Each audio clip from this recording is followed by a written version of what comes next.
Hello viewers, গ্রামানিয়ার একটি পর্বে তোমাদের স্বাগত জানাই। আমি পূজা পাল হাজির হয়েছি গ্রামারের একটি চ্যানেল নিয়ে। গ্রামানিয়া তোমরা যারা সাবস্ক্রাইব এখনও পর্যন্ত করনি, শুধু আমাকে দেখছো, তারা অবশ্যই নিত্য নতুনত্ব গ্রামারের টিপস পাওয়ার জন্য আমার চ্যানেলকে সাবস্ক্রাইব করো অ্যান্ড প্রত্যেকটা ভিডিওতে লাইক, কমেন্ট অ্যান্ড শেয়ার করো। তো আজকের বিষয় হচ্ছে পার্টস অফ স্পিচ। আমি ধাপে ধাপে শুরু করছি। এর আগে আর্টিকেল নিয়ে বলেছি, বেশ কিছুদিন প্রোনাউন্সিয়েশন নিয়ে আলোচনা করলাম, কীভাবে উচ্চারণটা ঠিকঠাক করা যায়, এবং এই পর্বে আমি হাজির হয়েছি পার্টস অফ স্পিচ নিয়ে। যেমন দ্য ডগ বার্কস, কুকুর ঘেউ ঘেউ করে। Hari likes to eat fish, Hari মাছ খেতে ভালোবাসে। Sudip is pushing the table, Sudip টেবিলটাকে ঠেলছে।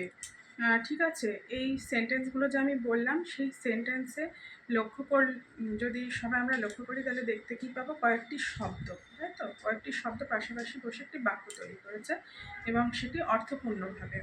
যেমন প্রথম সেন্টেন্সে 3টি শব্দ, দ্য, ডগ এবং বার্কস।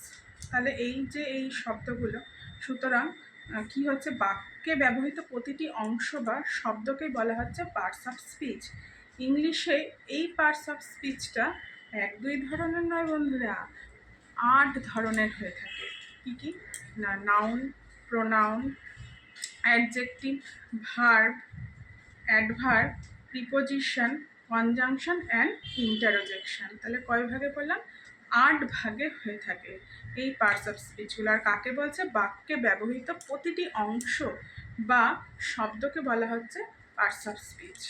আজকে এখানে নেক্সট আমি আলোচনা করব নাউন নিয়ে। ততক্ষণ সঙ্গে থাকো, প্লিজ স্টে উইথ আস।